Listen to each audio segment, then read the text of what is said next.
everyone, welcome back to the channel. Today's video is going to be a very casual sort of podcast style video where I'm just going to talk to you guys about a couple of things. And of course, my co-host is here and she's ready to interrupt me at a moment's notice. So all is right with the world, right? We do have a couple items on the agenda for today. The first one being that I wanted to talk a little bit about some of my current projects. A few videos back, I did hint at a possible 6th book in the series. I wasn't saying that I was doing it, but I wasn't saying that I wasn't doing it, and the reality is I am doing it, and there is a 6th book coming out, and the 6th book takes place 15 years after the conclusion of book 5. What does this mean? It means that all of the characters who were babies and children early in the series are adults, which means that they are now in charge of the story. There's certainly some political influence in the story, some things that I feel need to be said about certain topics going on in the States. Not that I really have any business to critique or comment, but I am doing so sue me. When I set out to write book 6 a few months ago, I told myself that I was going to sort of reclaim some of that creative energy I had lost working on books 4 and 5 by simply erasing myself from social media, not posting anything on Instagram, not sharing anything on YouTube. The idea was to not box myself in too soon. I may publish this book, but at the same time there's a part of me that doesn't want to do that at all, and by committing to this idea of not committing to anything right now, it has really helped me to actually enjoy the writing process in a way that I have not enjoyed it for the past 2 or 3 books.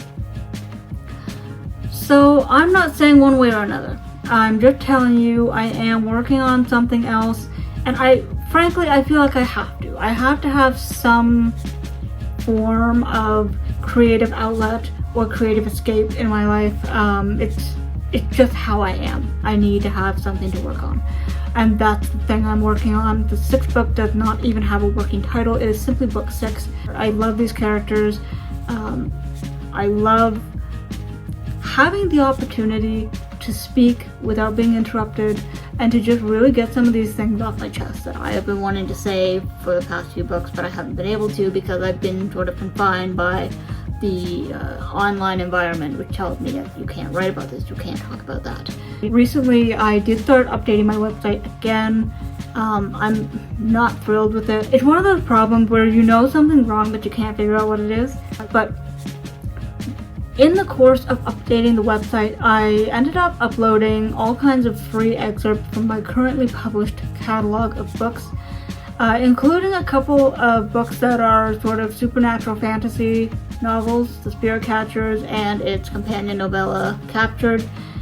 And I think part of why I'm inspired to pursue fantasy as a genre again is because Dan and I were recently at Fan Expo in Toronto. All of those things together just kind of planted this little seed in my head, and I was like, you know what?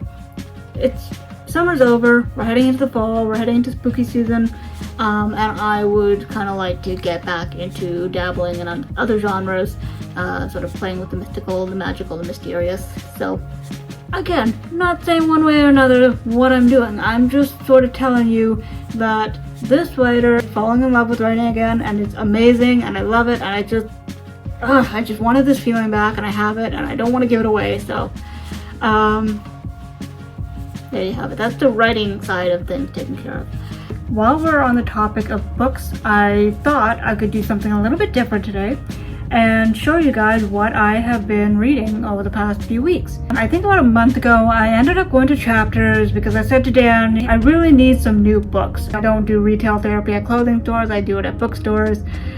So he said, okay, cool, let's go. We went in, and I went into that store already with a shopping list of books that I wanted to buy. And the very first book that I bought was one that I had read a sample of on my Kindle app on my phone. I loved it, and I said, okay, I have to know what happens next. The first book is Mad Honey by Jodi Picoult, co-authored by Jennifer Finley Boylan.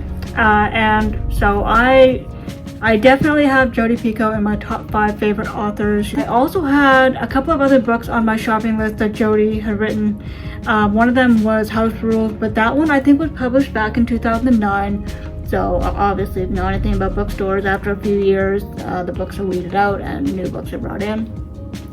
So I ended up going up to the counter and I said, hey, I don't see House Rules on your shelf. Is there any way you could order it online and have it shipped to the store? So they said, sure, let's check our online inventory and we'll see what we can do for you. And unfortunately, it was not in stock online there either. So they said what you could do is you could try ordering it through Amazon if they have a copy, or you could try a used bookstore, which we have an abundance of here in Peterborough. So I said, hey, you know what, that's a pretty good idea.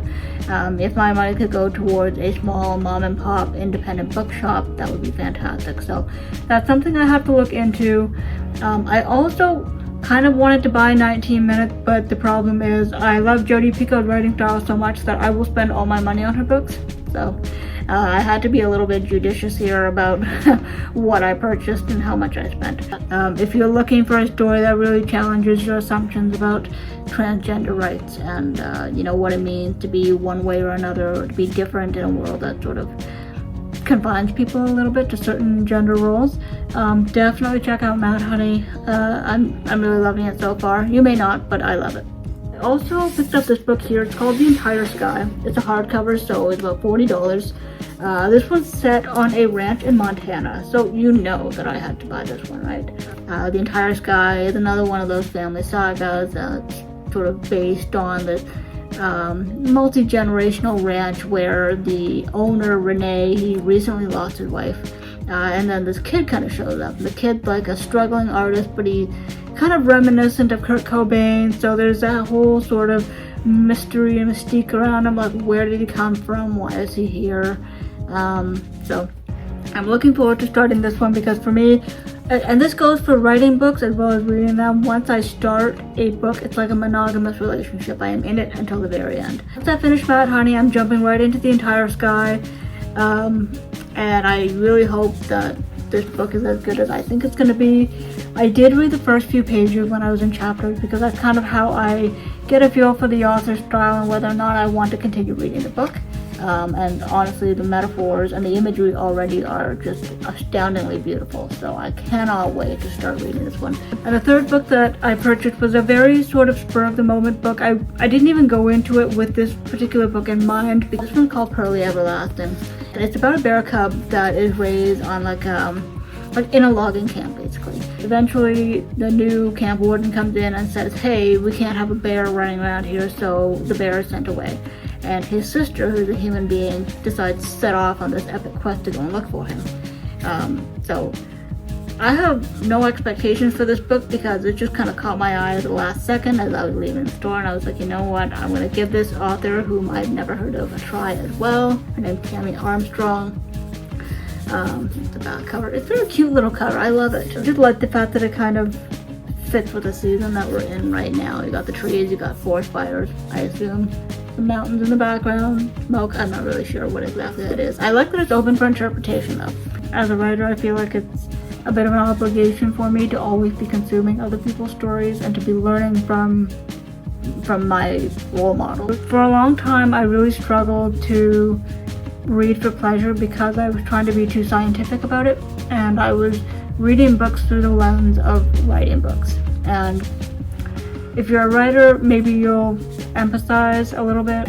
If you want to check out any of these books, I will actually leave a link to each of their pages in the description below, so you can order them for yourself. And you know what, if you guys want to recommend any books to me, that would be wonderful. I have to say though, please no Colleen Hoover, no hate, don't crucify me. I just really don't like her style, and it's not because she's so successful. It has nothing to do with that.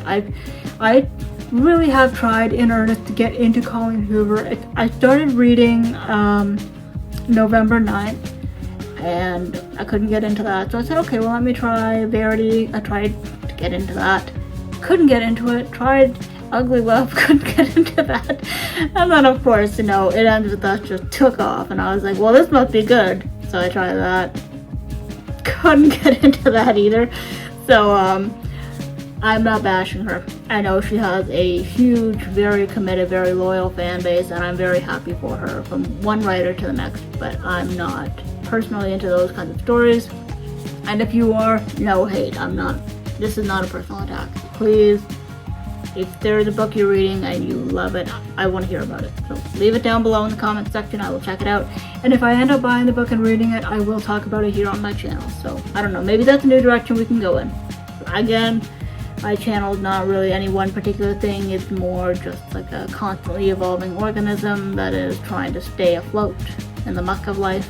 Now, I did rebrand this. I don't know why I did this, but I did rebrand this channel as a travel vlog as well, which, God, like, I don't even know what would compel me to do that, given that I can only afford to travel like once every 5 years. But I've absolutely milked my last trip dry, and so I'm not going to be talking about that anymore going forward.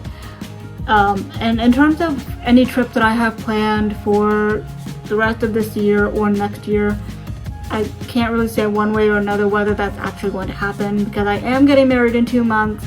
So, you know, I'm not sure if we're going to take a honeymoon or if we're going to delay it and just spend that money on moving out of Peterborough. Everything's very up in the air right now, and I think that part of what compelled me to sit down and film this vlog is because I wanted to sort of talk some things out. So the way things stand in my personal life right now, today, I cannot afford to be a full-time YouTube vlogger, and I cannot afford to be a full-time traveler. And I also cannot afford to be a full-time writer, so all of my hobbies here are like peripherally involved in my main occupation, which is working in healthcare. And of course, flu season coming up, so that's always fun. But yeah, so there's that. I did mention I'm getting married in November, so I'm very excited about that. It's been 12 years since we met and 7 years since we got engaged, so I think it's probably time for us to tie the knot. But right now, I want to continue writing, I want to continue traveling, I want to continue making videos, and I want to continue getting better at sort of hosting my own little channel. Alright guys, I've rambled enough for today, so I'm gonna end it here. I may do some writing or reading later on, but for now I'm just gonna say cut, and I'll catch you guys sometime in the future. Again, we're not going with any sort of schedule here, so when I see you, I'll see you. And until then, stay safe, take care, and I'll see you later.